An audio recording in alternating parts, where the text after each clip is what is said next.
ဒါဆိုရင်ကျွန်တော်ကစာမေးပါတော့မယ်ကျွန်တော်ဒီ class မှာသင်မဲ့ modifier တွေကဘာတွေလဲပြောပြပါအောင်ခင်ဗျာ noun modifier verb modifier adjective modifier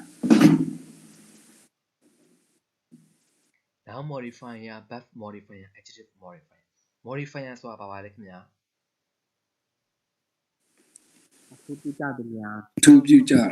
အထူးပြုတဲ့စကားလုံးလေးတွေပေါ့ဒါဆိုရင် noun modifier ဆိုတော့ noun ကိုအထူးပြုတဲ့စကားလုံးလေးတွေ noun ကိုအထူးပြုတဲ့စကားလုံးလေးတွေကိုကျွန်တော်အုပ်စုနှစ်စုခွဲထားပေးလိုက်ပါတယ်ဘာနဲ့ပါပါလဲခင်ဗျာ pre noun modifier နဲ့ post noun modifier ဟုတ်တာပေါ့ pre noun modifier နဲ့ post noun modifier ဟာအဲ့တော့ကျွန်တော်ကစာမိတဲ့အခါမှာအားလုံးလိုက်ပြောစီချင်ပါတယ်เนาะဒါမှစာလက်မှတ်မိမှာဖြစ်ပါတယ်နေ့စဉ်နဲ့ညစာမိနေမှာပါသင်တန်းနဲ့နေ့တိုင်းပဲသင်တန်းရက်တိုင်းစာမိမှာဖြစ်ပါတယ်အဲ့တော့စာအုပ်နေ့တိုင်းလုပ်ဖို့လိုအပ်ပါတယ်ဒီသင်တန်းကာလ2လခွဲ3လမှာအားလုံးအားစိုက်ထုတ်ဖို့လိုအပ်ပါတယ်เนาะပုံမှန်အားစိုက်နေရတဲ့ကဲဟုတ်ပြီဘာလို့လဲဆိုတော့ကိုကအချိန်ကောငွေကောဒီသင်တန်းမှာပေးထားဖြစ်တဲ့အတွက်ကိုပေးထားတဲ့အချိန်နဲ့ငွေနဲ့ညီမျှအောင်ဒီသင်တန်းနေပြီးရအောင်ယူသွားကြပါလို့ကျွန်တော်ပြောချင်ပါတယ်ဘာလို့လဲဆိုကိုမှာကအချိန်ရုံငွေပေးထားတာဟုတ်အဲ့တော့ရအောင်ယူသွားပါတန်အောင်ကဲဟုတ်ပြီ noun modifier နှစ်မျိုးရှိတယ်တဲ့ pre noun modifier နဲ့ post noun modifier pre noun modifier နဲ့ post noun modifier ဘာကွာတာလဲဘာတွေလဲသူတွေက pre noun modifier ကရှေ့ကနေပြီးတော့ထူပြတာ post noun modifier ကနောက်ကနေထူပြတာဒါပေါ့အဲ့တော့ pre noun modifier နဲ့ post noun modifier ဘာကွာလဲ pre ဆိုတာရှေ့ရလို့ပြောတာပင်မ noun တစ်လုံးကို noun ရဲ့ရှေ့ကနေလည်းအထူးပြုနိုင်တယ် noun ရဲ့နောက်ကနေလည်းအထူးပြုနိုင်တယ်လို့ပြောတာအဲ့တော့ noun ရဲ့အရှေ့ကနေအထူးပြုတဲ့အခါမှာ noun ပင်မ noun ရဲ့ရှေ့ကနေဘယ်နှမျိုးအထူးပြုနိုင်ပါသလဲခင်ဗျာ3မျိုးကဲအဲ့3မျိုးပြောပြပါအောင်ကျွန်တော် determiner adjective noun determiner ရဲ့ adjective ရဲ့ noun ကဲ adjective ရဲ့ noun အဲ့ပင်မ noun တစ်လုံးကိုအထူးပြုတဲ့အခါမှာအစင်က determiner လာရမယ်ပြီးရင် adjective လာရမယ်ပြီးရင်ဘာလို့ဆို noun လာရမယ်ကဲဟုတ်ပြီ noun လာရမယ်ကဲစမိပြီအဲ့တော့ determiner မှာဘာတွေပါတယ်လဲပြောပြပါအောင်and the 1 2 3 first second third some a lot a little ဟုတ်ပြီ my your yes this that these two ကဲဟုတ်ပြီဒါdeterminer အုပ်စုထဲမှာပါတာဖြစ်ပါတယ်ကဲဟုတ်ပြီ adjective အုပ်စုထဲမှာadjective မှာကျွန်တော်နှစ်မျိုးခွဲထားပေးတယ်ဘာတွေလဲဆိုတော့ adjective of quality နဲ့ participle adjective ဖြစ်လို့ပြောရတယ်ဒီမှာတော့ကျွန်တော် adjective of quality ကိုအဓိကပြောမယ် adjective of quality ဆိုတာကခက်ခဲရင်းနဲ့မဟုတ်ပါဘူးအားလုံးသိနေပြီးသားဖြစ်တဲ့ beautiful တို့ tall တို့ thin တို့ thick တို့စသဖြင့်အားလုံးသိနေပြီးသားအားလုံးသိနေပြီးသား adjective တွေဖြစ်ပါတယ်အဲ့တော့ adjective တွေက determiner ပြီးရင် adjective ပေါ့လေအဲ့ဒီ adjective တွေကတစ်လုံးနဲ့ဆိုပြဿနာမရှိပေမဲ့လုံးထဲပိုလာပြီးနှလုံးသုံးလုံးဖြစ်သွားပြီဆိုရင်ဘယ်လိုတွေဆင်ရတာလဲခင်ဗျာ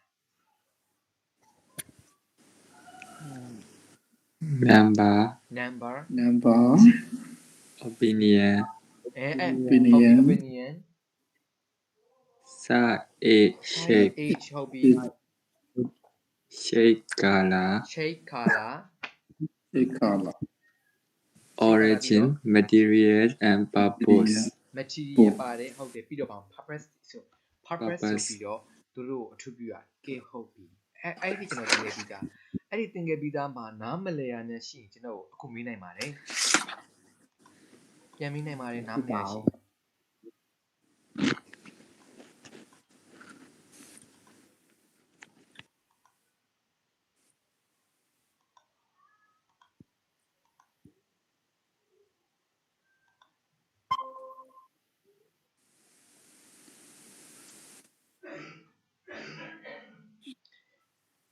ကဲကျွန်တော် screen share လိုက်ပါပြီအားလုံးပဲမြင်ရပါသလားခင်ဗျာ yes okay ဟုတ်ပါပြီဒါဆိုရင်သင်ထားပြီးတဲ့သင်ခန်းစာမှာ နားမလဲတာများရှိပါသလားမရှင်းလင်းတာများရှိပါသလားမရှင်းလင်းတာရှိရင်ပြန်မေးနိုင်ပါတယ်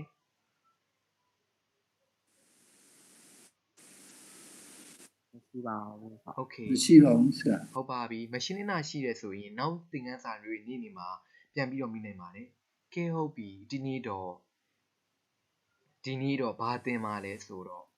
အဲ့တော့ဒီမှာရှေ့က determiner ပါတယ်ဒီနောက်မှာ noun ပါတယ်ဂျားမှာ adjective တွေကစင်းတဲ့အခါမှာတချို့ adjective တွေမှာ comma တွေခံတာတွေမြင်မှုပါလိမ့်မယ် adjective ဂျားမှာ comma ခံတဲ့အခါရှိတယ် comma မခံတဲ့အခါလည်းရှိတယ်အဲ့တော့ဘယ်လိုဟာဒီမှာ comma ခံမှာလဲဘယ်လိုဟာဒီမှာ comma မခံဘူးလဲဆိုတာကိုဒီနေ့နည်းနည်းပြောပြမယ်ကဲဟုတ်ခေါင်းစဉ်ကပါလဲဆိုတော့ comma ကိုဘယ်နေရာမှာထည့်မှာလဲဘယ်နေရာမှာမထည့်ဘူးလဲဆိုတော့ပြောမှာဖြစ်တယ်ကဲကြည့်အောင်အဲ့တော့အုပ်စုတစ်ခုကနေပြီးတော့ခွဲထွက်လာတဲ့မျိုးတူ adjective တွေကို coordinate adjective လို့ခေါ်တယ်။ပြန်ပြောပြမယ်နော်။အုပ်စုတစ်ခုကနေခွဲထွက်လာတဲ့မျိုးတူ adjective တွေကို coordinate adjective လို့ခေါ်တယ်။ကဲအုပ်စုတစ်ခုဆိုတော့ဆိုပါစို့ opinion အုပ်စုကဒီမှာဘယ်နှခုရှိရလဲဆိုတော့9ခုရှိတယ်ပေါ့နော်အကြံပြင်း9ခုရှိတယ်ပေါ့အဲ့ဒီအုပ်စုတစ်ခုချင်းစီအောက်ကနေထွက်လာတဲ့ adjective တွေကို coordinate adjective လို့ခေါ်တယ်ဥပမာမယ်ကြည့်လိုက်လေ lovely ရယ် beautiful ရယ် graceful ရယ်ဒီတော့ lovely ကလည်းဘယ်အုပ်စုထဲမှာပါလဲဆိုတော့ opinion အုပ်စုထဲမှာပါတာပဲ beautiful ကလည်းဘယ်အုပ်စုထဲမှာပါလဲ opinion ထဲမှာပါတာပဲ graceful ကလည်းဘယ်မှာပါလဲ opinion ထဲမှာပါတာပဲဒီတော့အဲ့လိုမျိုးအုပ်စုတစ်ခုအောက်ကနေခွဲထွက်လာတဲ့ adjective ဒီအကုန်လုံးကိုဘာခေါ်လဲဆိုတော့ဘာ adjective ခေါ်ရပါတယ်လဲ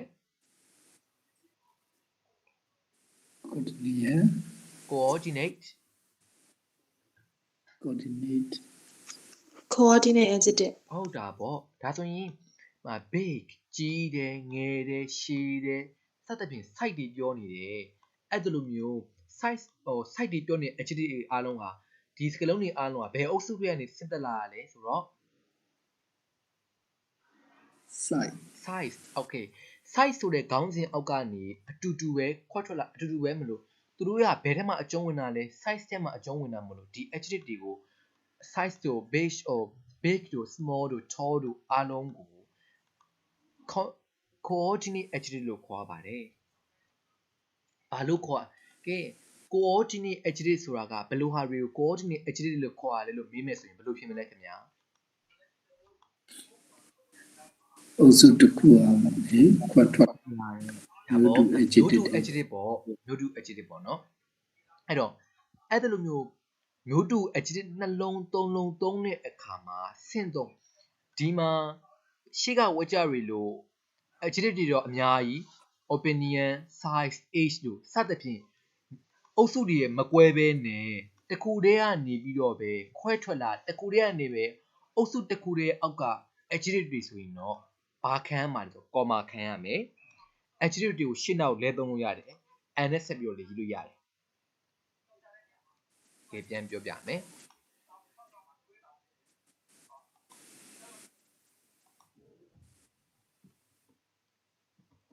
ကဲဟုတ်ပြီဒီမှာကြည့်လိုက်မယ် example တစ်ခုကြည့်မယ်အဲ့တော့ coordinate adjective တွေကိုသုံးတဲ့အခါမှာ comma သုံးရမယ်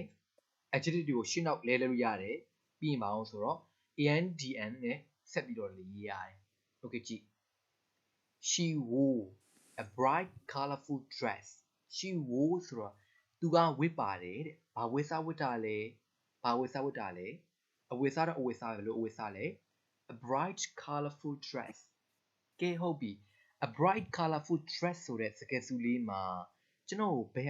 ဘယ်ကောင်တွေကတော့ determiner ဘယ်ကောင်တွေကတော့ main noun ဘယ်ကောင်တွေကတော့စသဖြင့်ကျွန်တော်ခွဲပြပါအောင် a bright colorful dress မှာdress က main noun dress က main noun ဟုတ်ပြီ A က determiner A က determiner ဂျားထဲမှာရှိတယ် bright က bright နဲ့ colorful bright color နဲ့က adjective color မဟုတ်ဘူးเนาะ colorful colorful sorry ဟုတ်ပြီအဲ့တော့ဗာလဲဆိုတော့ ကဲကြည့်မယ်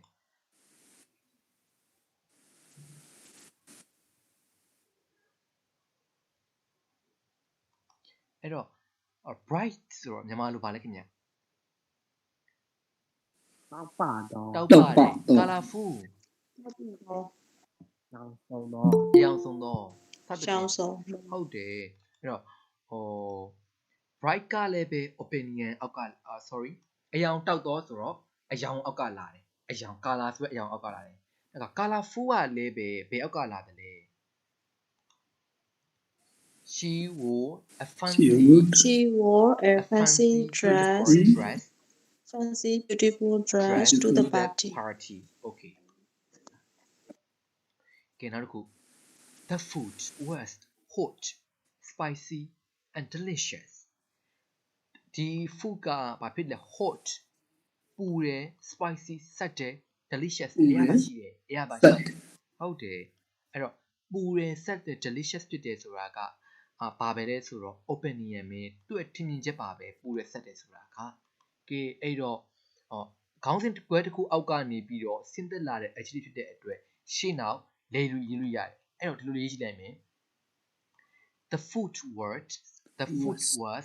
spicy hot and delicious ဒီမျိုးလေးရေးလို့ရတယ် hot and delicious the food was delicious hot and spicy ဒါမျိုးလေးပဲရေးနိုင်ပါတယ်အဲ့မဲ့ adjective သုံးလုံးဖြစ်လာပြီဆိုရင်တော့နောက်ဆုံးနှလုံးရဲ့ကြားမှာတော့ဘာခံပေးရမှာလဲခင်ဗျာ comma sorry and ခံရမယ်ကဲဒါဆိုရင်4နဲ့5ကိုကိုဘာသာကိုလုပ်ကြည့်လိုက်ပါဒီတစ်ခါဒါပေမဲ့ချွန်းချက်ကလေးရှိပါတယ်အသုံးများတဲ့ short coordinate adjective တွေကိုရန်ဖန်ရန်ခါမှာ comma မသုံးဘဲနဲ့ထားတာကိုတွေ့ရတယ်ခေါင်းစဉ်ခွဲတစ်ခုအောက်ကတော့ဆင်းသက်လာတယ်ဟုတ်တယ်ဒါပေမဲ့သုံးထားတဲ့ adjective တွေကပုံမှန်ကျွန်တော်တို့သုံးနေကြပါလဲဆိုတော့ပုံမှန်မြင်နေကြadjective တွေသုံးနေကြ adjective တွေဆိုရင်တော့ပဲ short adjective တွေဆိုရင် adjective တူတူလေးတွေတေးသေးလေးဆိုရင်လည်းပဲတစ်ခါလေ comma မခံဘဲနဲ့ဆိုပြီးတော့လေရေးတာလည်းပဲရှိတယ်တဲ့ကြည့်ရလေ a cold snowy night ဟိုက်ချာမှာပုံမှန်ဆိုရင်တော့ comma ခံမှာပေါ့မြို့တူ adjective အောက်ကလာတာလေအဲ့တော့မြို့တူ adjective အောက်ကလာတာမှန်ပေမဲ့ခါတကြောက်လည်းပဲ snowy တို့ cold တို့နောက်ကကြပါအောင်ဆိုတော့ warm တို့စသဖြင့်ပုံမှန်သုံးနေကြ adjective ဖြစ်တဲ့အတွက် comma လည်းမခံတဲ့အခါမှာဒါပေမဲ့ adjective တွေအကြီးကြီးဆိုရင်တော့မခံနဲ့ပဲခံမှာပေါ့နော်ဒါပေမဲ့ငယ်တဲ့အခါမျိုးဆိုရင်လည်းပဲ comma မခံမဲ့နဲ့သုံးထားတဲ့တွေ့နေပါတယ်တဲ့ဒါပေမဲ့ကျွန်တော်အတုမယူစေခြင်းမူဘာပဲပုံစံမဲ့သုံးရမလဲဆိုတော့ဒီပုံစံကိုပဲမြို့တူအုပ်စုကနေလာတယ်ဆိုရင် coordinate adjective ဆိုရင်ရှင်းနောက်လဲ3ဒါမှမဟုတ် comma 3ပါနော်ရှင်းသွားတာပေါ့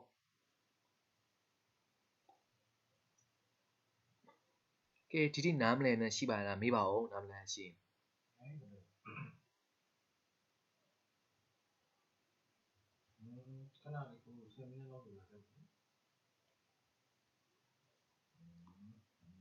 ဘယ်အုပ်စုထဲမှာပါတာလဲခင်ဗျာsorry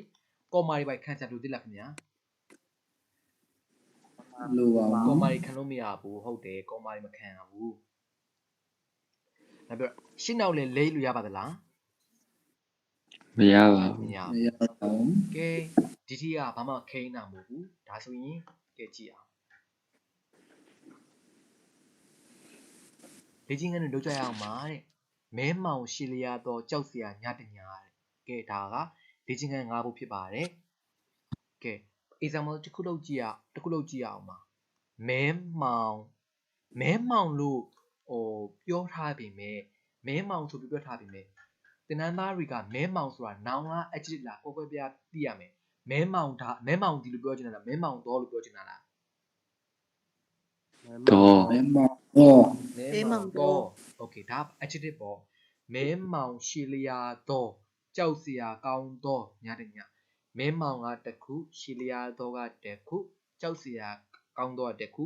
ညတစ်ခုတညတစ်ခုစုစုပေါင်း5ခုပါပါတယ်ကဲဟုတ်ပြီအဲ့တော့အဓိကပင်မာနောင်ကိုရှာကြည့်ကြပါစို့ ည ည ကဲညဟုတ်ပြီပေါ့အဲ့တော့ကျွန်တော် example ဒီတစ်ခုလုပ်ပြမယ်နော်ကဲညဆိုတော့အင်္ဂလိပ်လို night ပေါ့ကဲဒါပင်မာနောင်ပြီးသွားပြီဆိုတော့ ပင်မနောင်းရဲ့ရှေ့မှာဘယ်နှခုရှိမှလဲခင်ဗျာ တောင်းစု Don't. တထာမနာရှိမယ် adjective ရှိမယ်နောင်းရှိမယ် Now. okay အဲ့တော့ပထမဆုံး determiner ဘယ်လိုပါလဲကြည့်ရအောင်ဒါကျွန်တော်ညာကတော့ပြီးသွားပြီ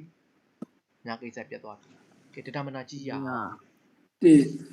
တညာ တိဟုတ်ပြီအဲ့တော့အရှိကနေပြီးတော့ A ဒါမှမဟုတ်1 အစင်တို့ထည့်ပါ1 တော့ခက်ခံကြပါလေ a night ပေါ့ဒါဆိုရင် တ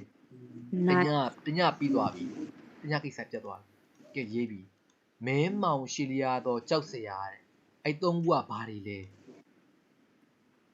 adjective အကြည့်ကဲထည့်ပြီအဲ့တော့မင်းမောင်ရဲ့ရှီလီယာကြောက်စရာ adjective ဆိုတော့ adjective သုံးလို့ထင်အောင်ထည့်လို့မရဘူးအစင်လိုက်ပဲထည့်လို့ရတယ်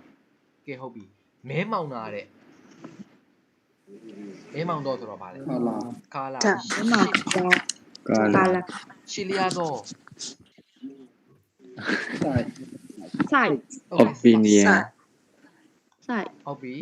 ကြောက်စရာကောင်းတော့တဲ့ Opinion. opinion Yeah. okay Opinion. ဘယ်အောင်စစင်ပါလဲခင်ဗျာ opinion ကိုစစက် okay Opinion. opinion ဆိုကြောက်စရာကောင်းတော့ကိုမှာရေးပတ်ထား awful ရဲ့ A W F U L awful night ရှိမှမို့လို့ဒါကျွန်တော်က A သုံးလိုက်တာလေ awful ဝင်လိုက်ပြီဆိုတော့ other နဲ့စတာ awful တဲ့ other နဲ့စတဲ့အတွက် A သုံးလို့မရတော့ဘူးဘာသုံးရမှာလဲခင်ဗျာ and awful and And. okay awful ကဲကြောက်စရာတော့ကောင်းတော့ပြီးသွားပြီပြီးတော့ဘာလာမလဲခင်ဗျာ side Side. စီလီယာမော Filiado. ရှီလီယာတော့ကဲရှီလီယာတော့ဆိုတော့ L O N G long အဲ့တော့တချို့က T A L ထောသုံးကျင်ကြသေးရနော် T L ထောကမရအောင်နော် T L ထောကအဲ့လူတွေအရိုက်ရှီယာမှာသုံးတာနော်အဲ့မှာထောသုံးလို့မရအောင်ကဲရှီလီယာတော့ပြီးတော့ရှီလီယာတော့ပြီးသွားပြီပြီးရမှာကာလာလာပြီကာလာဆိုတော့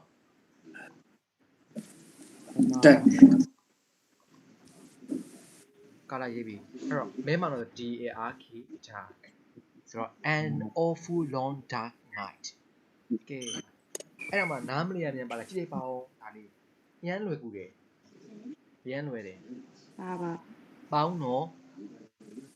ကဲဟုတ်ပြီဒါဆိုရင်ဟုတ်ပြီဒါဆိုရင်ဟိုတင်နန်းသားရီလောရမယ့်အိမ်စာကနံပါတ်2 3 4 5နှစ်ကပါလဲတန်မာတိဆိုတာတို့ကအင်္ဂလိပ်မှာရှိရလေတန်မာတိလို့ရှိသလားတန်မာတော်လို့ရှိရလား Tamador. okay ဟုတ်ပြီအဲ့တော့အလုံးလုံးတန်မာတိအလုံးလုံးနေတော့လူတချို့အဲ့တော့အလုံးလုံးနေတော့ဆိုတာကဘာလဲဆိုတော့ working လို့ခေါ်တယ်အဲ့တော့သူတို့ရဲ့ရွေချက်ကဘာလို့တာလဲအလုံးလုံးနေတာ purpose ဖြစ်တဲ့အတွက်ပင်မနောင်းရဲ့ရှိမှထည့်ရမယ်နော်သူက purpose ဖြစ်တယ်ရွေချက်ဖြစ်တယ်နော်အားလေးမှားပါမယ်သူတို့ရဲ့ဒီလူတွေရဲ့ရွေချက်ကဘာလဲခင်ဗျာအလုံးလုံးတာအဲ့အလုံးလုံးနေတော့ဆိုတဲ့အတွက် participle ကဘယ်မှာရှာမှလဲဆိုတော့ပင်မနောင်းရဲ့ရှိမှထားမယ်နော်အားလေးမှားတတ်မယ်ဝါပြီးရွေလျားနေတော့လူလက်ပိုင်းလူတယောက်ထိုနည်း၎င်းပဲလူလက်ပိုင်းကိုတွေ့တယ်မှာ middle age တို့ထွက်ပြီးထားတယ်ရွေလျားနေတော့တဲ့အဲ့လူလက်ပိုင်းရဲ့ရွေချက်ကဘာလို့ဖို့လဲခင်ဗျာသူ့ရဲ့လှုပ်ရှားမှုက yeah ရွေလျားနေတော့ပင်မနောင်းရဲ့ရှိမှထည့်ပြလိုက်မယ်နော်ဘယ်ရှိမှထည့်မှလဲခင်ဗျာ Pimana Shimate. okay နော်ဒီမှာအဲ့ဆို4 5 6 3 5 6ကိုအင်စာလုပ်လိုက်ပါမနေ့ဖြန်ကတနေ့ကုန်အလုပ်လုပ်ပြီးလို့အိမ်ရောက်ပြီဆိုတာနဲ့ကိုခန်းနဲ့ကိုရောက်ပြီးဒါမှမဟုတ်ကိုယ့်ရဲ့အိမ်ရောက်ပြီဆိုတာနဲ့လောက်ဆက်ရှိရလုပ်လိုက်ပါလောက်ဆက်ရှိရလုပ်ပြီးရတဲ့ကိုယ့်ရဲ့စာကြည့်စပွဲမှာဒါမှကိုယ့်ရဲ့အိမ်ရတဲ့မှာစာလေးကြည့်ပြီးတော့စာလေးတွေဗီဒီယိုကျွန်တော်ရဲ့အခုဗီဒီယိုလေးတင်ပေးမယ်အဲ့ဗီဒီယိုလေးကိုကြည့်ပြီးတော့ပါလဲဆိုတော့အိမ်စာလေးလုပ်လိုက်ပါအဲ့တော့ကျွန်တော်ကဗီဒီယိုလေးခါလေးတင်တာကြာနေတတ်တယ်အဲ့ဆိုရင်ကျွန်တော်ဗီဒီယိုတင်တာကိုမစောင့်နိုင်ဘူးဆိုရင်လည်းပဲဒီ screen လေးကို screenshot ယူထားလိုက်ပါเนาะဒီ slide လေးကို screenshot ယူထားလိုက်ပါကျွန်တော်ရဲ့ in class ကအကြောင်းသားတွေဆိုရင်တော့သူကဘာလဲဆိုကျွန်တော်ဘက်က line မကောင်းတဲ့ဘာညာဆိုရင်တော့နဲ့တင်ပြရမှာဆိုလို့သူကအဲ့လိုမျိုး screenshot ယူထားလိုက်တာဒီကမှာဒါမှကြတော့အပေါ်က note တွေလည်းပဲဥဖို့လိုရတယ်เนาะဘာလို့ဆိုကျွန်တော်က ရန်ဖန်ရန်ခါ note တွေရေးထားမယ်ရေးထားသလားရေးထားလားဆိုတာကျွန်တော်အိမ်စာစစ်မှာဖြစ်တယ်အဲ့တော့ note တွေလည်းပဲကိုယ့်ရဲ့မှတ်စုတောက်ထဲမှာထည့်ထားဖို့လိုအပ်ပါတယ်အားလုံးနားလည်ပါသလားခင်ဗျာဒီကြီးဟုတ်ပါပြီအဲ့တော့အိမ်စာတွေဟိုရှေ့က note တွေကိုပြန်ကုထည့်ထားဖို့လိုအပ်ပါတယ်ကျွန်တော်တရရပြန်မေးမှာပါကျွန်တော်က pronoun modifier 3မျိုးထဲမှာဘာအကြောင်းကြီးဘယ်ဟာတွေတင်နေရလဲခင်ဗျာ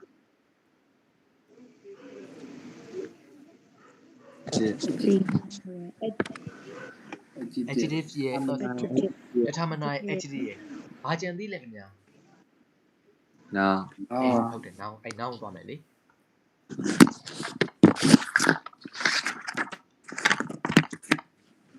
okay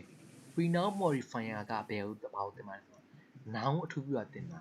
အဲ့တော့ပင်မ noun ကိုရှေ့ကနေ noun ကအထူးပြုလို့ရတယ်ဥပမာ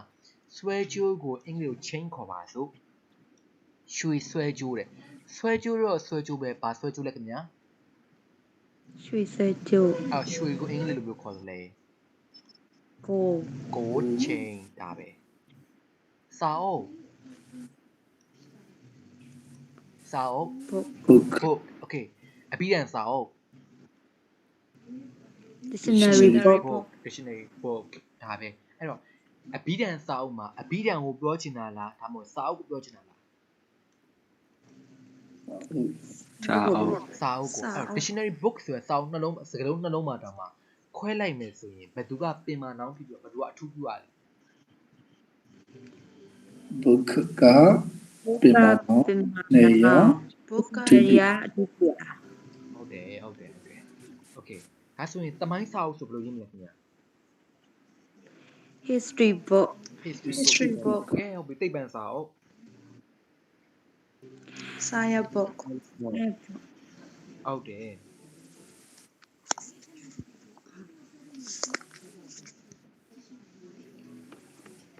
โอเค English grammar စာအုပ်ဆိုရင်ရော grammar book grammar book English grammar grammar book ဟုတ်ပြီဒါဆိုရင်အမှားတွေကိုအင်္ဂလိပ်လိုပြောခေါ်တယ် mistake mistake okay ဒါဆိုရင်ပုံနှိပ်စာကိုအမှားတွေဆိုရင်အင်္ဂလိပ်လိုပြောမလဲပုံနှိပ်စာကိုအင်္ဂလိပ်လို textbook okay textbook ဟုတ်ပြီပုံနှိပ်စာကိုအမှားတွေဆိုတဲ့စကားမှာပုံနှိပ်စာကိုအမှားတွေဆိုတဲ့စကားမှာအမှားကအဓိကလားပုံနှိပ်စာကအဓိကလား အမှားတိက okay ဒါဆိုရင်အင်္ဂလိပ်လိုဘယ်လိုရေးမှာလဲ textbook mistake textbook mistake mistake ကိုပြောမရအောင်เนาะကြောင်မလှည့်ရလို့မရအောင်အဲ့သဘောကိုနားလည်ဖို့လိုအပ်တယ်ဟုတ်ပြီเนาะကဲမှတ်တိုင်ကို stop ဘတ်စကားမှတ်တိုင်ဆိုတော့ bus stop bus stop laptop တော့ခိန်းတာလည်းမပါပါဘူးအဲ့ဒီနားမလည်ရရှင်မေးပါအောင်ခင်ဗျာ နားလည်ပါတယ် နားလည်ပါတယ်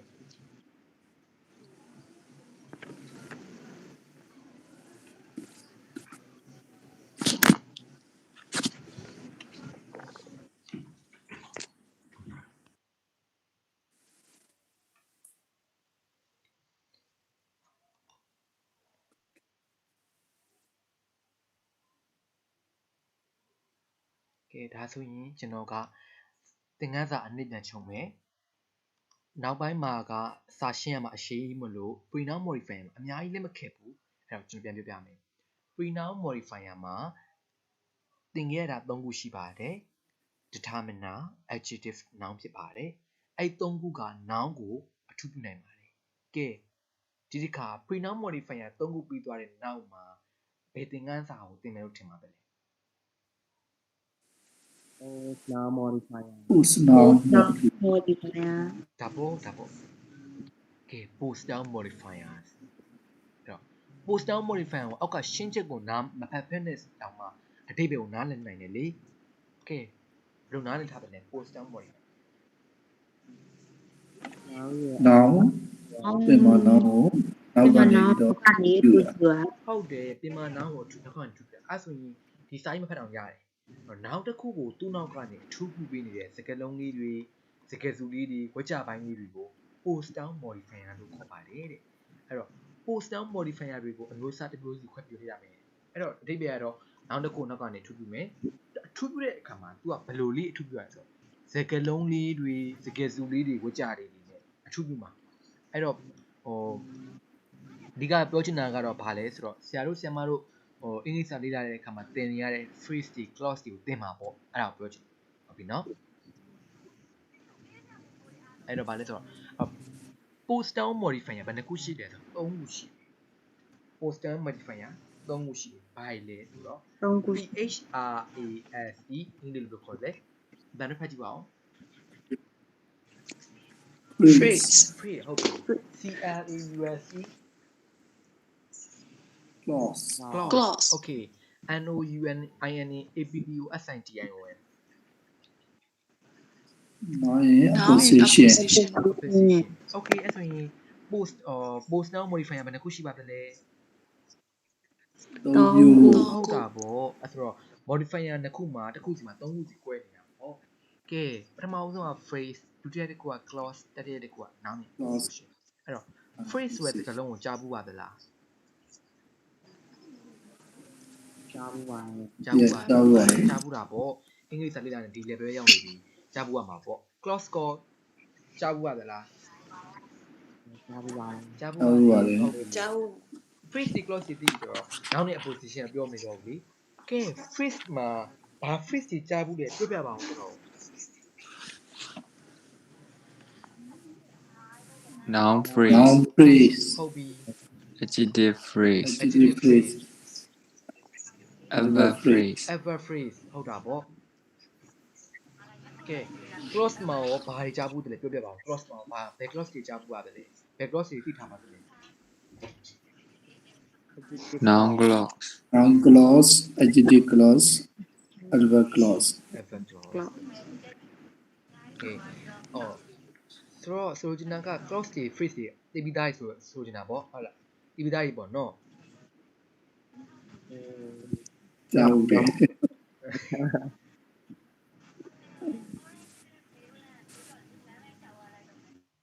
နည်းနည်းလေးမစိုးရဘူး နည်းနည်းလေး ပြီးမှရပါနည်းနည်းပဲရတယ်ဒါပြီးရောင်းလေးပဲကွာစား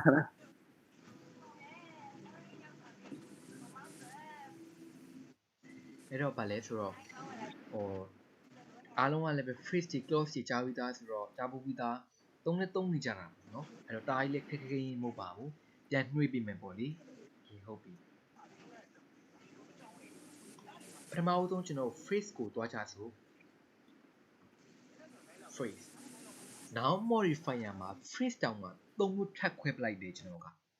ဘာ phrase တွေလဲဆိုတော့ part adjective clause adjective phrase infinitive phrase participle phrase သုံးခုခွဲလိုက်မယ်ဟုတ်ပြီဘာ phrase တွေမြန်လို့ပြပါအောင်ခင်ဗျာ adjective phrase infinitive phrase infinitive phrase participle phrase participle phrase ပထမဆုံးကျွန်တော် adjective phrase ကိုပြန်ပြီးမယ် adjective phrase ကိုမသိခင်မှာ adjective ဆိုတာဘာလဲခင်ဗျာ adjective ဆိုတာထူပြ ဟုတ်တယ်ဘယ်လိုအထူးပြရလဲခင်ဗျာ noun ကိုထူပြအပြင်မှာ noun အဲ့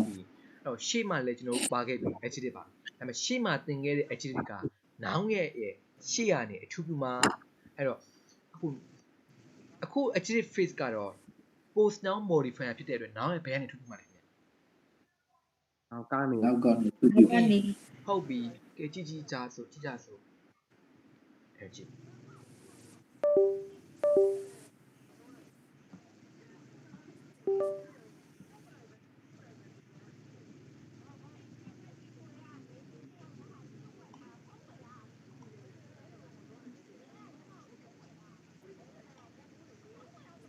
adjective ဆိုတာတဲ့ noun ကိုရှေ့ကနေအထူးပြုတာဖြစ်ပြီးတော့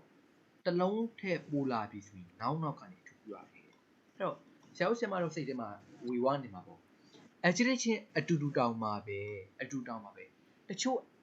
ဘယ် adjective တွေကရှေ့အထူးပြုရတာတော့ရှေ့အထူးပြုရတဲ့ adjective တွေကတော့ပြီးပါတယ်နောက်ကနေအထူးပြုတဲ့ adjective တွေဘယ်လိုဟာယူဘယ်လို adjective တွေကြမှာဘယ်လိုအမျိုးအစား adjective တွေကြမှာ noun ရဲ့နောက်ကနေအထူးပြုရလေသိချင်ကြတယ်ဘယ်လိုဟာတွေကို noun ရဲ့နောက်ကနေဒါအထူးပြုရလဲဆိုရင်တစ်လုံးထက်ပိုလာရင်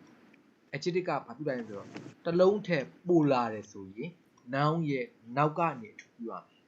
ပြန်ပြပြမယ် adjective တွေကပုံမှန်ဆိုရင် noun ရဲ့ရှေ့ကနေအထူးပြုတယ်ဒါပေမဲ့ adjective ကို post down modifier မှာ adjective phrase ပါဖြစ်တဲ့အတွက်ဘယ်လိုစကားလုံးတွေက noun ရဲ့နောက်မှာအထူးပြုရလဲဆိုရင်တစ်လုံးထက်ပိုလာပြီဆိုရင် noun ရဲ့နောက်ကတစ်လုံးတည်းဆိုရင် noun ရဲ့ရှေ့ဒါပဲဟုတ်ပြီနော်အဲ့တော့ adjective phrase ဆိုတာက adjective ဆိုတာပုံမှန်ဆိုရင် noun ရဲ့ဘယ်ကနေအထူးပြုရလဲခင်ဗျာ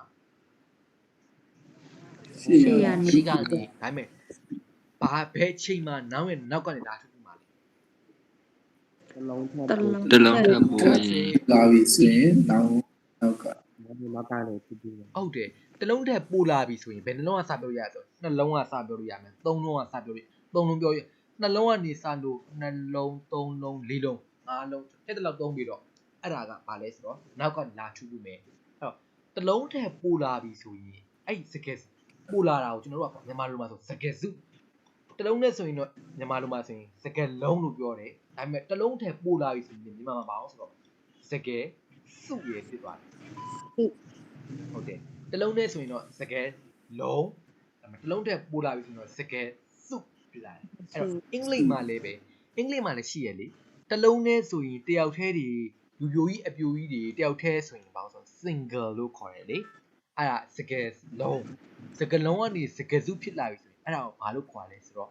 phrase လို့ခေါ်လိုက်တာ phrase လို့ခေါ်ရတယ်ဟုတ်ပြီနော် phrase လို့ခေါ်တယ်ပြန်ပြပြမယ်မြန်မာလိုမှာတော့စကယ်စုကစကယ်လုံးကနေစကယ်စုအင်္ဂလိပ်မှာတော့ single ကနေဘာဖြစ်တာတလဲ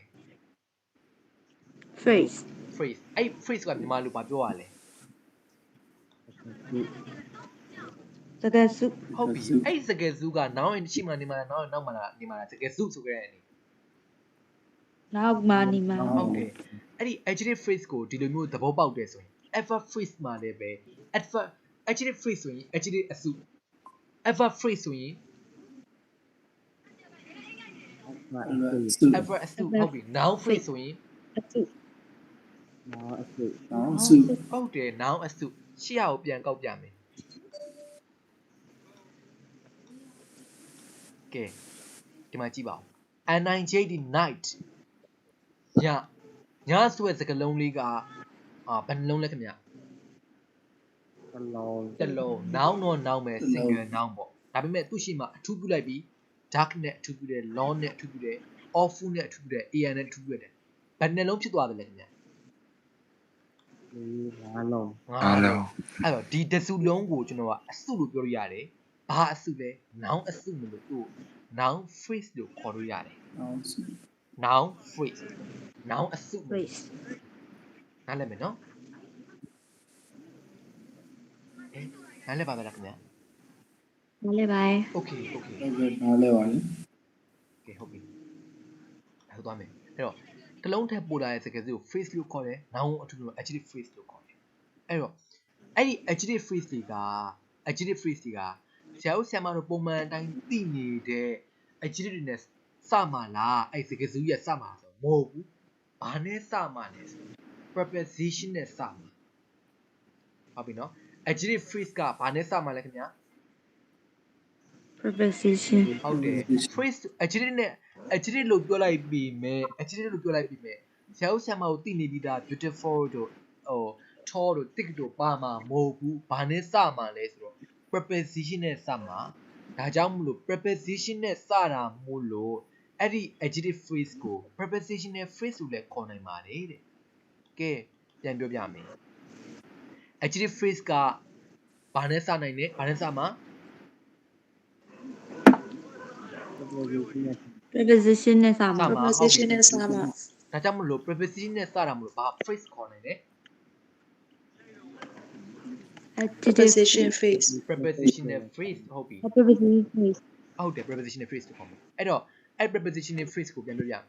prepositional phrase ကကဲအဲ့ prepositional phrase က adjective phrase က adjective ဆိုကြတဲ့ဘယ်သူ့ကိုအထူးပြုမှာလဲ ဟိုဒီပြင်း ဟုတ်တယ် noun ကိုအထူးပြုလို့ဒါ adjective phrase ကိုခေါ်တာ ဒီကလိုမြန်အစုလိုက်ကြီးက buff ကိုအထူးပြုရဆိုရင်ဘာလို့ခေါ်မလဲသိပါလား adverb phrase Adverb phrase ဟုတ်ပြီဟိုမှာဘယ်သူမှအထူးမပြုဘဲနဲ့ခုနကတော့အစုလိုက်ကြီးလေ an awful night or an awful dark night စသဖြင့်အစုရဘယ်သူမှအထူးမပြုသူ့ဘာသူရက်တည်နေရတာဘာလို့ခေါ်လဲဆို noun noun phrase လို့ခေါ်ရတယ်အဲ့တော့adjective phrase ကခက်လားခက်ပါဘူးအဲ့တော့ preposition တွေသိပါသလား preposition တွေသိတယ်မဟုတ်လားကဲသိတဲ့ preposition ပြပြပါအောင်ကျွန်တော် no at add တို့ in တို့ဟုတ်တယ် on တို့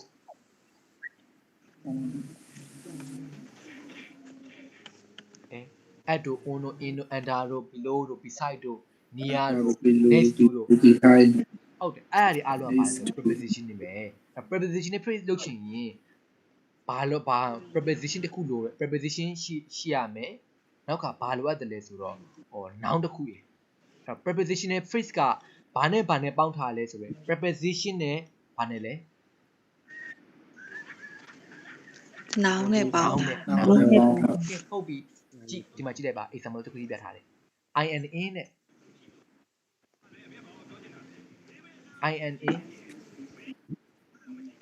in our town okay in our town ဆိုတဲ့စကားစုလေးမှာခွဲခြမ်းကြည့်မယ်ဆိုရင် ina ကဘာလဲ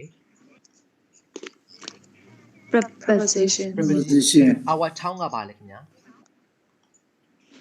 now noun အဲ့တော့ prepositional နဲ့ noun နဲ့တွက်ထားလို့ prepositional phrase လို့ခေါ်တယ်။ Okay ဟုတ်ပြီ။အဲ့တော့အဲ့ prepositional phrase ကခုနကပြောခဲ့တယ်လေ prepositional phrase က noun ကိုအထူးပြုရဲဆိုရင်ဘာ phrase noun phrase ဟဲ noun ကိုအထူးပြုရင်လေ adjective phrase adjective phrase verb ကိုအထူးပြုရင် adverb phrase adverb phrase ကျွန်တော်တို့က adjective phrase ကိုသင်မှာဖြစ်တဲ့အတွက် noun ကိုသွားအထူးပြုတာမြန်မာလိုက ina ကအထဲမှာ our town ဆိုတော့မြို့ ကျွန်တော်တို့မြို့ ပါတော့ ina နဲ့ပေါင်းရတော့ မြို့ ကျွန်တော်တို့မြို့ထဲမှာ ကျွန်တော်တို့မြို့ထဲမှာ မြို့ထဲမှာ ကျွန်တော်တို့မြို့ထဲပေါ့အဲ့တော့ကျွန်တော် noun ကိုသွားအထူးပြုလိုက်မယ်ဟဲ့ပါအမရေးပြီမြို့ထဲကျွန်တော်တို့မြို့ထဲကလူတွေလို့ရေးမယ်အဲ့လူတွေအင်္ဂလိပ်လိုခေါ်လဲ people people the people အဲ့တော့လူတော့လူတွေပဲကျွန်တော်တို့မြို့ထဲကလူတွေလို့ပြောမယ်အဲ့တော့လူတော့လူပဲကျွန်တော်မြို့ထဲကဆိုတော့ကျွန်တော်မြို့ထဲကိုအင်္ဂလိပ်လိုခေါ်တယ်လေ in our town in our town in our town အဲ့စကားစုလေးကတစ်လုံးနှလုံးသုံးလုံးဖြစ်သွားပြီဖြစ်တဲ့အတွက်single လား phrase လား phrase ဟုတ်ပြီ face ဟုတ်ပြီအဲ့ phrase က phrase ပါဖြစ်တဲ့အတွက် people ရဲ့ရှေ့မှာနေမှာလားနောက်မှာနေမှာလား နောက်မှာနေ နောက်မှာနေ နောက်မှာ နောက်မှာအဲ့ဆိုရင်ဘယ်လိုဖြစ်သွားမှာဆို the people in our town okay the people in our town အဲ့ဆိုရင်ဟာဒီ in our town ကဟိုပါ people နောက်မှာလာပြီးတော့ဟောနေတယ် people နောက်မှာလာပြီးတော့နေတယ်ဘသူ့ကိုအထူးပြုတာလဲ the people people ကိုအထူးပြုတာ noun ကိုထူပြ ဟုတ်ပြီ noun ဖြစ်တဲ့ people ကိုထူးပြုတာအဓိပ္ပာယ်ကောက်ကြည့်ကြရအောင်နောက်ကနေကောက်ရမယ်ဟုတ်ပြီနော်အဓိပ္ပာယ်ကိုနောက်ကနေကောက်ရမယ်ကဲကောက်ကြည့်မယ်ကျွန်တော်တို့မြို့ထဲမြို့ထဲကလူတွေ လူတွေ ဟုတ်ပြီကျွန်တော်တို့မြို့ထဲကလူ လူတွေကလူတွေ တွေအဲ့တော့ကျွန်တော်တို့မြို့ထဲလူတွေဘာတွေဖြစ်တာလဲဆိုနောက်က buff လာမှာပေါ့အဲ့တော့ the people in our town ကြမှာဘာမှခံလို့မရဘာမှထည့်လို့မရ buff တွေပါဒါထည့်လို့မရအောင် in our town ကဘာလို့လာထူးပြနေရလဲဆိုတော့လူတွေကိုလာထူးနေကဲဟုတ်ပြီကျောင်းသားတွေကိုအင်္ဂလိပ်လိုဘယ်လိုခေါ်မလဲ the student the students okay ဟုတ်ပြီကျွန်တော်တို့အတန်းတဲကရေးမယ်အတန်းထဲဆိုတော့အထဲဆိုတဲ့ preposition မှာသုံးပါလဲ in ဟုတ်ပြီ in in ဟုတ်ပြီဟို noun တစ်ခုကဘာလဲဆိုတော့ကျွန်တော်တို့အတန်းဆိုတော့ our class class ဟုတ်ပြီအဲ့တော့စကားစုတစ်ခုလုံးကကျွန်တော်တို့အတန်းတဲကဆိုတော့ in our class in our class okay အဲ့တော့ကျွန်တော်တို့အတန်းထဲကကျောင်းသားတွေကျောင်းသားတော့ကျောင်းသားပဲဘယ်ဟာကျောင်းသားလဲ အတန်းတဲ့ကကြော အ င်း တ သား န်းလေးအဲ့အတန်းလေးကတကယ်သူကဘသူ့ကိုအထူးပြုရလဲခင်ဗျာ ကျောင်းသားတွေ ကျောင်းသားကို ကျောင်းသားတွေအထူးပြုတာကဲအဲ့ဆိုဘယ်လိုပြောမလဲ The student in our class the student in our class အဲ့ဒီနားလဲပါသ our လား class အဲ့ဒီနားလဲပါသလား နားလဲပါ နားလဲတယ်အဲ့တော့အဲ့ the student okay ကျွန်တော်တို့အတန်းနဲ့အကောင်လေးတွေဆိုရင်ရော The the boy boys in our class in our class အဲ့ the boy in our class ကကျွန်တော်တို့အတန်းနဲ့ကကောင်လေးတွေလို့ပြောတာလားကောင်လေးတွေကကျွန်တော်တို့အတန်းထဲမှာရှိရလို့ပြောတာလား ကျွန်တော်တို့အတန်းတဲ့ကကောင်းလေးတွေ ဟုတ်တယ် ကျန်တဲ့ကကောင်း အဲ့မှာ buff ပါပြီလား မပါ ဘတ်ကပါသေးပါ မပါသေးဘူးအဲ့ဒါကိုတချို့ကျောင်းသားတွေကဘာသာပြန်တဲ့အခါ adjective phrase ရဲ့သဘောတဘာဝကိုနားမလည်တော့ the boys in our class ကိုကောင်လေးတွေကကျွန်တော်အတန်းထဲမှာရေလို့ဘာသာပြန်နေရှိတယ်ကျွန်တော်အဲ့လိုမြန် the boys ကျွန်တော်ကောင်လေးတွေကကျွန်တော်အတန်းထဲမှာရှိရလို့ဘာသာပြန်နေဆိုရင် in our class ကရှိတယ်ဝါထူးထူးတယ် buff ကိုဝါထူးထူးနေတယ်နားဟိုလာထူးထူးတာမဟုတ်ဘူးတကယ်က in our class ကဘသူနောက်မှာရှိရဆို the boys နဲ့နောက်မှာရှိနေတာဖြစ်တဲ့အတွက် buff ကိုထူးထူးနေတာမဟုတ်ဘူးဘသူထူးထူးနေတာ ဝိုင်း နောင်ကို ထူးနေတာ နောက် အတိတ်ပဲကောက်တဲ့အခါမှာလေအဲ့ noun ကိုအထူးပြုကောက်ရမယ်အတိတ်ပဲကောက်တဲ့အခါမှာလေအဲ့ဟောထူးကောက်ရမယ်ကဲဟုတ်ပြီအဲ့တော့ကျွန်တော်အတန်းတဲ့ကောင်လေးတွေကျွန်တော်တို့အတန်းတဲ့ကကောင်လေးတွေဒါပဲဟုတ်ပြီနော်အဲ့ဒါဆိုရင်လည်းပဲကျွန်တော်တို့အတန်းနာကကောင်လေးတွေဆိုဘယ်လိုပြောမှာလဲ The boy near boys near our class like our class okay ကျွန်တော်တို့အတန်းရှိရကောင်လေးတွေ the boy in front of boys our in class front of our class ဒါပဲလေဟောတကား next door အိမ်ခိုဘက်အိမ်ကကောင်ပါလေဒါပဲအဲ့တော့ကျွန်တော်ကမြန်မာလိုပြောမယ်အားလုံးကအင်္ဂလိပ်လိုပြောမယ်နော်ကဲဟုတ်ပြီစာအုပ် book ဟုတ်ပြီရှေ့က the book နဲ့ပြောမယ် the နော် book ကဲဟုတ်ပြီဇပွဲပေါ်က book စာအုပ် the book the book on the table on the book table on the table on the book လား the book on the table လား the boat on the The book on the table. table okay ဟုတ်ပြီဇပွဲအောက်ကစာအုပ်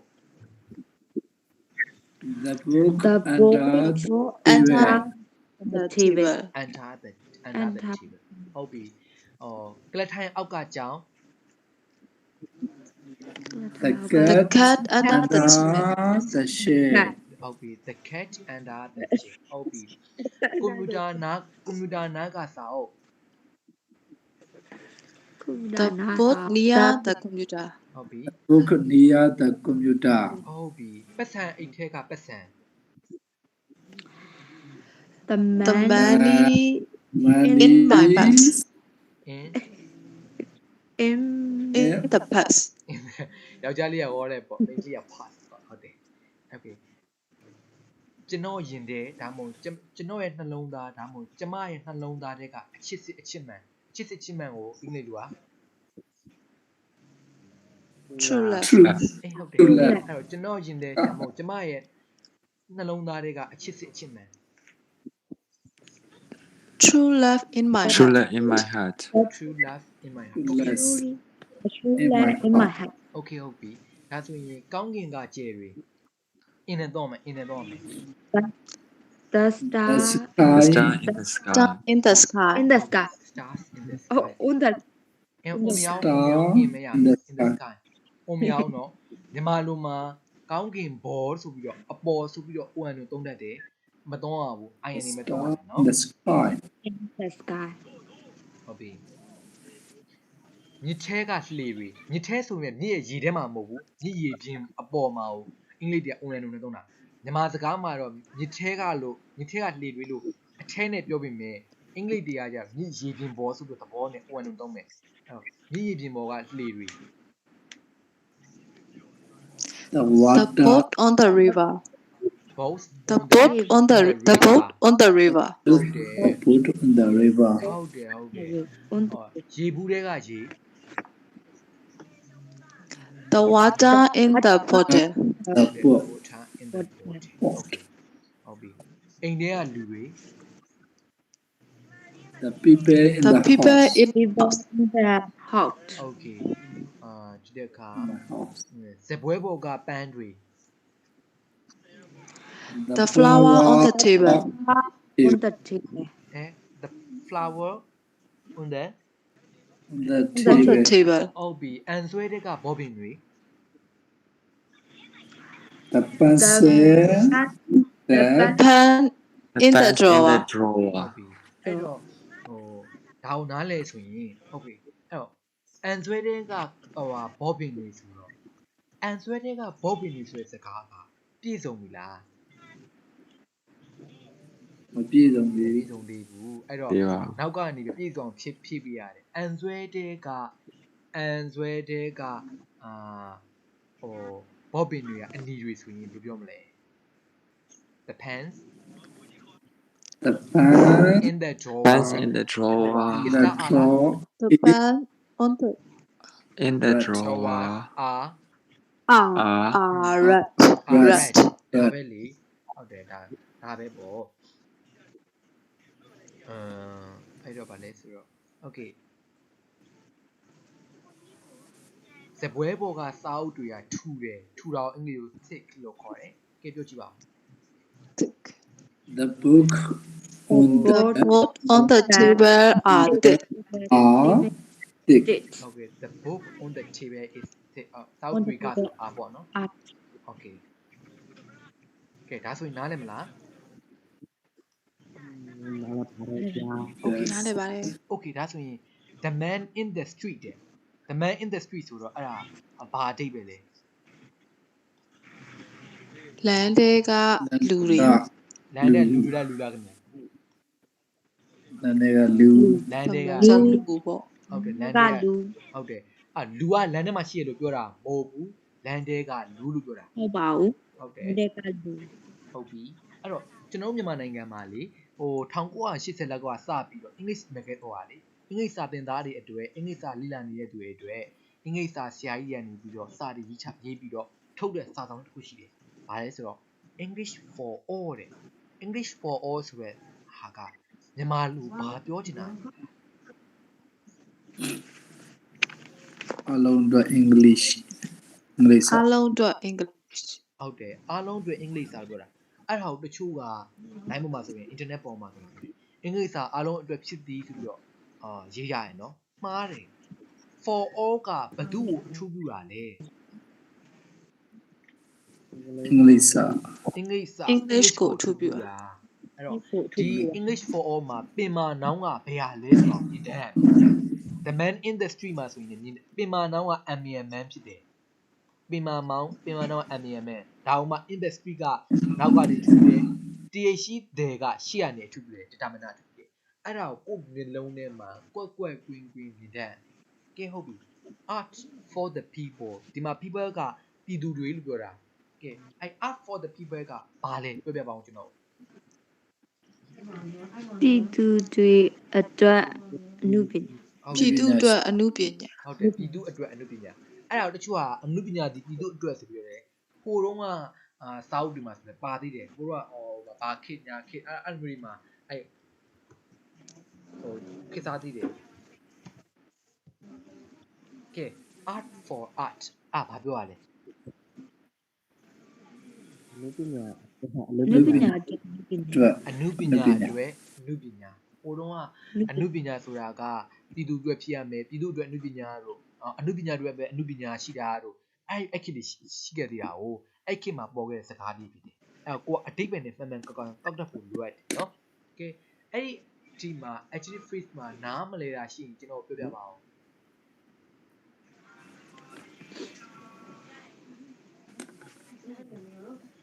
နားမလဲရှိရင်မေးပါအောင်ကျွန်တော်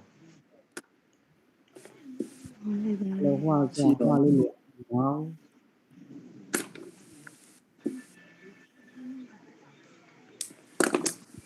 ခင်ဗျာ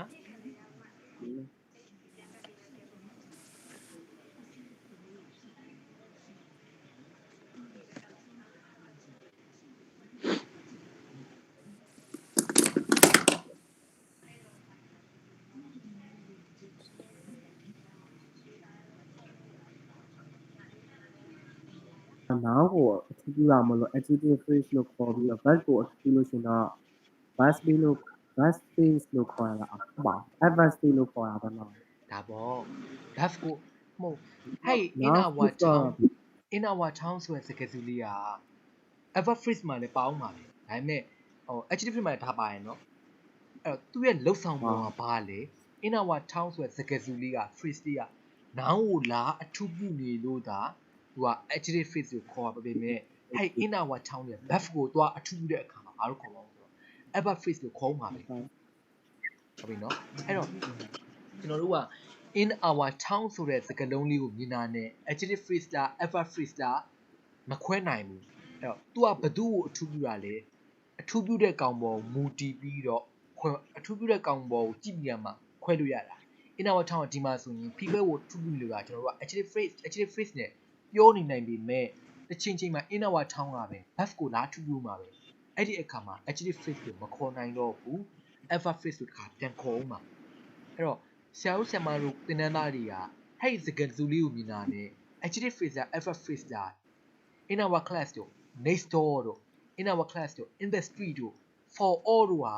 အမြဲတမ်းတရေသေးကြီး for the people တို့အမြဲတမ်းတရေသေးကြီး adjective phrase ဖြစ်နေမှာမဟုတ်ဘူးသူရဲ့လှုပ်ဆောင်တာအထူးပြုတာကဒီမှာ noun ကိုလာအထူးပြုနေလို့သာလင်ဘာလို့ခေါ်တာလဲဆိုတော့ဟို adjective phrase ကိုခေါ်လိုက်ရတာတခါ adverb phrase မှာ verb ကိုလာအထူးပြုတဲ့အခါမှာသူတို့ကို adverb phrase ကိုခေါ်မှာပဲအဲ့တော့ဆရာတို့အဲ့စကားစုလေးကိုမြင်တာနဲ့ adjective phrase က adverb phrase ဘယ်လိုခွဲမှာလဲဆိုရင် noun ကိုအထူးပြုရဆိုရင် adjective phrase verb ကိုအထူးပြုရဆိုရင်တော့ adverb phrase ဟုတ်တယ် adjective phrase ကို adverb phrase တော့ဒါပဲဒါပေမဲ့ preposition နဲ့စလို့မလို့ adjective phrase မှာလည်းပဲ preposition phrase ခေါ်တာပဲ adverb phrase မှာလည်း preposition နဲ့စလို့ preposition နဲ့ခေါ်တာပဲpreposition နဲ့မှနှစ်မျိုးကွဲသွားတဲ့သဘောပေါ့နော် adjective phrase နဲ့ adverb phrase နှစ်မျိုးကွဲသွားတဲ့သဘောပါဒါပေမဲ့မှတ်ထားမှာတော့အဲ့ဒီစကားစုက noun ကိုလာထူးပြရဆိုရင် adjective verb ကိုလည်းသွားထူးပြရဆိုရင်တော့ adverb phrase ဒါပဲနားလည်ပါမလားခင်ဗျာအကို နားလည် ဟုတ်ကဲ့ပါ ဒါကြောင့် noun phrase ကကြတော့ noun ဆိုကြတဲ့ကဘယ်သူမှသွားအထူးမပြုဘူးလေဟုတ်တယ်မလားအဲ့သူ့ဘာသူနေမှာအဲ့ခုနကလိုဟာမျိုးဆိုကြည့်လိုက်လေပြမယ်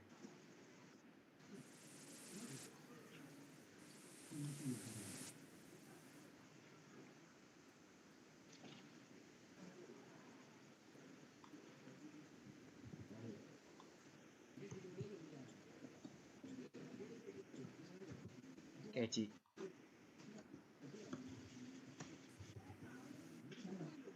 this good large house ပြင်နိုင်မယ်နော်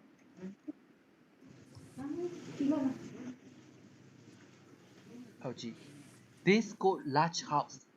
ဒီအိမ်ကောင်းကြီးတစ်လုံးကြီးရာတဲ့အိမ်အကောင်းကြီးရာ is for me ငါအတွက်ပါအဲ့တော့ဒီအိမ်ဆိုတဲ့မကြည့်သမ်းမအောင်budget ရှိမှရှိတဲ့ဒီကောင်းလေးကိုကြည့်ရဆိုတော့ဒါ subject မဟုတ်ဘူးလားခင်ဗျာဟုတ်တယ်အဲ့တော့အဲ့ဘာလို့ subject မှာပြင်မာနောက်က HOUS house station ရဲ့ this က determiner ဂျားမှာ adjective ဆိုတော့ဒီစကားစုလုံးကြီးက noun အစုကြီးဖြစ်နေတာပေါ့ noun အစုကြီးဆိုတော့ဘာ phrase လဲခင်ဗျာ noun ဆိုတော့ဟာ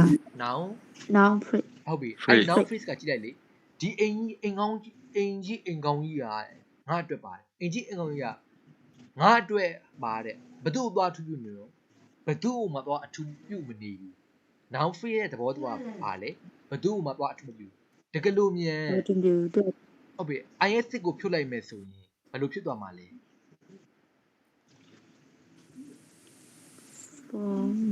This good house for me ဟုတ်ပြီငါအတွက်အိမ် အိမ်ကောင်းကြီးတစ်လုံး ဟုတ်တယ်အိမ်ကောင်းကြီးတစ်လုံးအဲ့ဒီမှာဆိုရင် F4 က for me ကဘသူ့သွားထူးပြုတယ်လဲ house ကိုလာထူးပြုတယ်ဟုတ်တယ်နော်အဲ့တော့ house ဆိုတဲ့ noun လာထူးပြုရမလို့ဒါက F4 for ဆိုတဲ့ preposition နဲ့စထားတယ်ဘာ phrase လဲခင်ဗျာ adjective phrase ဘာဖြစ်လို့လဲဆိုတော့ house ကိုလာထူးပြုနေလို့သို့တော့ဒါပေမဲ့ဒီတစ်ခုလုံးဖြစ်တဲ့ this good large house ကကြတော့ဘသူ့ကိုသွားအထူးပြုလဲဒီထက်ကျတော့မှဘသူ့မှသွားအထူးမပြုဘူး noun phrase ဆိုတာအဲ့ဒါလေ noun phrase ဆိုတာအဲ့ဒါပဲဘယ်သူမှသွားအထူးပြုကြမရှိဘူးသူတို့မှာသူ့ဟာသူနေကြတယ်အဲ့တော့သူ့ဟာသူနေတယ်subject နေရာမှာသွားနေမယ်နောက်ကဘယ်လိုလဲဆို object နေရာမှာသွားနေမယ်ဟဲ့မှာဆိုရင် IS ရဲ့ရှေ့မှာဖြစ်တဲ့အတွက် subject ကိုပြောရတယ်ကျွန်တော်တို့ကဒါကိုဘာအောင်ဆိုတော့ object နေရာမှာပတ်ထားလို့ရတယ်လေ I like this goat large house house ကဲကျွန်တော်ဒီအိမ်ကောင်းကြီးကြီးတစ်လုံးကိုကြိုက်တယ်ကဲဘယ်သူကကြိုက်တာလဲ ကျွန်တော် ဟုတ်ပြီကျွန်တော်ကကြိုက်တာဆိုကြိုက်တာပါလေ like Like. ဟုတ်ပြီ parasity အဖြစ်ဆိုရင်တော့ f မဟုတ်ဘူးလား yes okay ဟုတ်ပါ အဲ့တော့အကြိုက်ခံတာဘယ်ဟာလဲ This golden house. ဟုတ်ပြီ goal အကြိုက်ခံတာဆိုတော့ subject လား object လား Object. object okay object ဆိုတော့ object subject တို့ object တို့ complement လို့ဆိုတာက noun တွေပဲမဟုတ်ဘူးလားခင်ဗျာ ဟုတ်ပြီဟဲ့ noun ကိုကြည့်လိုက်စမ်းပါဦးဟဲ့ noun ကိုကြည့်လိုက်စမ်းပါဦးတစ်လုံးနဲ့ single လား phrase လား phrase ဟုတ်ပြီအဲ့ဒါဘာ phrase လဲဆိုတော့ object ဖြစ်တဲ့ object ဆိုတာလည်းဘာလဲ noun အဲ့တော့ noun က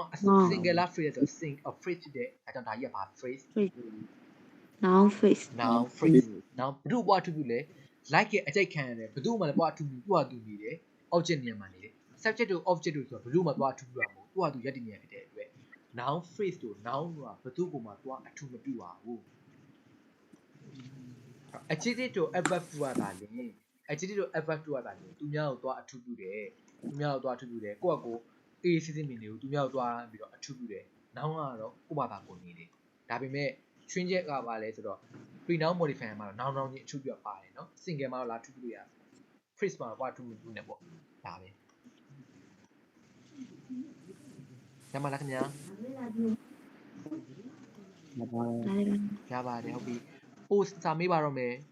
post noun modifier ဘယ်နှခုရှိပါသလဲ တုံးခု ဘာလေးပြပြပါဦးကျွန်တော် phrase phrase clause ရှိတယ် noun နဲ့ this the cloth noun in apposition now in opposition ကဲဟုတ်ပြီ post noun modifier မှာဘယ်နှခုရှိလဲကျွန်တော်ပြောပြပါဦးဗျာ okay sorry အဲ့တော့ phrase မှာဘယ်နှခုထပ်ပွဲသွားတယ်ကျွန်တော်ပြောပြပါဦး တုံးခု Tongu. ဘာလေးပြောပြပါဦးခင်ဗျာ Adjective adjective phrase. definitive Affirmative phrase. Participle phrase. debate okay ဒါဆိုရင်ဟုတ်ပြီ okay adjective phrase ကိုနားလည်ပြီဒါဆိုရင်9နာရီ20ရှိနေတော့အားလုံးပဲဒီနေ့လောက်နဲ့နားကြမလားဒါမှမဟုတ်ဆက်သွားကြအောင်မလား သွားလဲရပါတယ် ဘာလို့ဆိုတော့အင်ဂျာတွေများနောက်ခါကျတော့ဒီတစ်ခုပြီးသွားပြီနောက်ဆက်ရတစ်ခုပြီးသွားနေအင်ဂျာလော့တော့မှာဆိုတော့လေအရင်များနေမှာဆိုလို့